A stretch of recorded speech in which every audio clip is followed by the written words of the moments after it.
You check your phone. A simple message glows on the screen.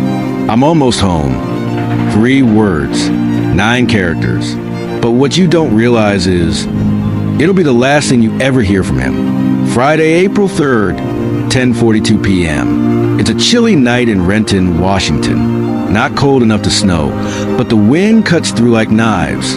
20-year-old Damon Weller is finishing up his late shift at a local electronics store. He clocks out, throws on his hoodie, and heads for his usual walk home. Just under 2 miles, 27 minutes. He's done it dozens of times before. Same path, same hoodie, same smiley face keychain swinging from his backpack. At 10:47 p.m., Damon texts his mom, "I'm almost home." He's never seen or heard from again. His mom, Andrea Weller, waits by the window. 10 minutes pass, then 20. She tries calling. No answer. By midnight, she's pacing. By 1 a.m., she calls the police. But they say what they always say at first. He's an adult. Maybe he just needed some space. Andrea knows better. Her son doesn't just disappear. Not without a word. Not without reason. So she waits, clutching her phone, refreshing his location on Life 360. Last ping, a half mile from home, at 10:49 p.m. After that, nothing. The next morning, volunteers start combing the neighborhood. Andrea posts on Facebook.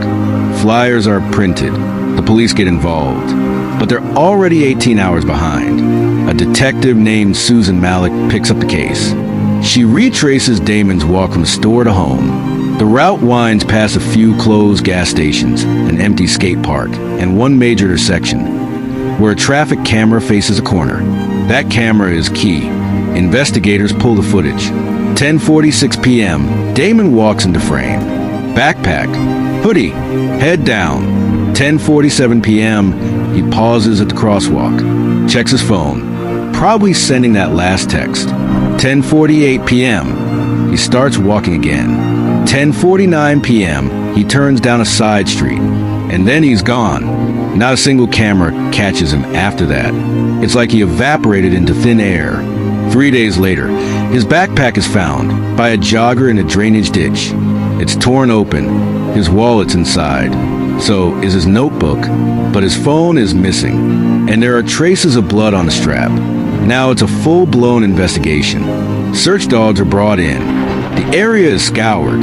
A set of muddy footprints is found near the woods that line the road.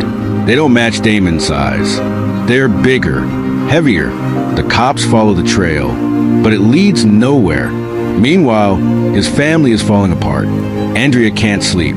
His little sister, Mia, cries every night. And his father? He won't say it out loud, but he's convinced Damon is dead.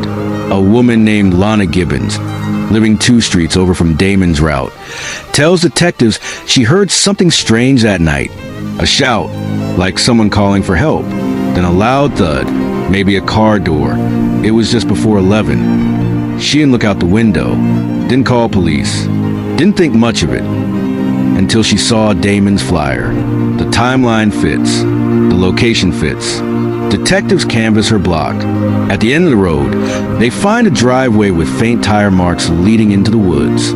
They follow it, and what they discover makes their stomachs turn. A burnout car hidden in a clearing. Inside, a charred phone. They run the serial number. It's Damon's, but there's no body, no blood, no sign of a struggle. Forensics pulls what they can. Tiny bone fragments, melted glass, but it's not enough to declare him dead, and certainly not enough to explain what happened. Day 12, the FBI joins in. They reanalyze the phone records.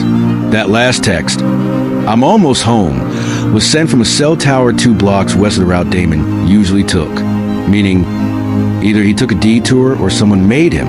There's also another signal, a second device, pinging from the same tower at the same time, registered to a man named Wesley Crane, a convicted felon, served 7 years for assault, released 6 months ago. His last known address? Half a mile from where Damon vanished. Police knock on his door. He's not home. but his car is a dark blue Dodge Charger with scratches on the side and mud caked under the wheel well. They bring it in for testing. Inside the trunk, trace amounts of blood. DNA match, inconclusive, but enough for a warrant. Wesley Crane is found 4 days later, hiding in a motel 3 towns over. When brought in for questioning, he claims he doesn't know Damon, never met him, never saw him, but when asked about the second phone ping, he freezes. Then lawyers up. He's charged with obstruction, not murder, not kidnapping, because they still don't have a body, still don't have proof. And Crane, he refuses to talk. It's now been 3 years. Damon Weller's case remains officially unsolved. No body, no confession, just that one text. I'm almost home. But here's the thing. You don't just vanish. You don't text your mom and disappear forever. Someone knows what happened. And maybe it's not just about Damon. Maybe there are others. Victims we haven't found yet. Patterns we haven't seen. That's the thing about silence. It's full of secrets. And sometimes the most dangerous people aren't hiding in shadows. They're walking right beside you, in daylight, with a smile. If you have any information about the disappearance of Damon Weller, please contact the Renton Police Department or your local FBI field office, because the answers are out there.